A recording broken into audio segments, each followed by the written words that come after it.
ഇന്ന് ബ്രേക്ക്ഫാസ്റ്റിന് ഇടിയപ്പവും തേങ്ങാപ്പാലും ആയിരുന്നു കേട്ടോ ഉണ്ടായിരുന്നേ. തേങ്ങാപ്പാലിൽ ഇടിയപ്പം കുതിർത്ത് അങ്ങനെ കഴിക്കണം, കിട്ടിയില്ല ടേസ്റ്റാ. 10 മണിയൊക്കെ ആയപ്പോൾ ആപ്പിളാട്ടോ കഴിച്ചേ. പണ്ടൊക്കെ ഈ സാധനം കിട്ടിയാൽ ഞാൻ എറിഞ്ഞു കളയുമായിരുന്നെന്ന് മമ്മി പറയാറുണ്ട്.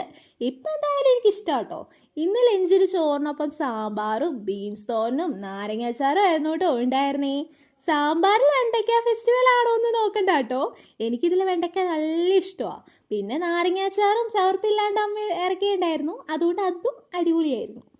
ഈവനിങ്ങിന് വെജിറ്റബിൾ കട്ട്ലേറ്റ് ആട്ടോ കഴിച്ചേ. പിന്നെ മുട്ടയുടെ മഞ്ഞ ഉണ്ടായി, അത് ഉപ്പും മുളകും ഇട്ട് കഴിച്ചു. ഇതൊന്നും അത്ര ഹെൽത്തി അല്ലെന്ന് എനിക്കറിയാട്ടോ, എന്തായാലും ഇഷ്ടത്തിൻ്റെ പുറത്ത് കഴിച്ച് പോണതാ.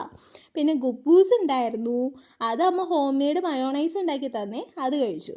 മയോണൈസ് പിന്നെ എൻ്റെ ജീവൻ്റെ ജീവനാ. കോമ്പിനേഷൻ ഇല്ലാത്തതിന് പോലും ഞാൻ കോമ്പിനേഷൻ ഉണ്ടാക്കി കൊടുക്കും. പിന്നല്ല, നൈറ്റ് ചോറിന് മോരുകറിയും തേങ്ങാക്കൊത്തൊക്കെ ഇട്ട് ബീഫ് റോസ്റ്റും ചന്നാ മസാലയും മുട്ട ഓംലേറ്റും ചിക്കൻ്റെ ഒരു കുഞ്ഞു പീസും ഉണ്ടായി, അതാട്ടോ കഴിച്ചേ. പിന്നെ കൊക്കോകോള കുറച്ച് കുടിച്ചു കേട്ടോ, എനിക്ക് വലിയ താല്പര്യമൊന്നുമില്ല ഇത്, ഞാൻ സ്പ്രൈറ്റിൻ്റെ ആളാണ്.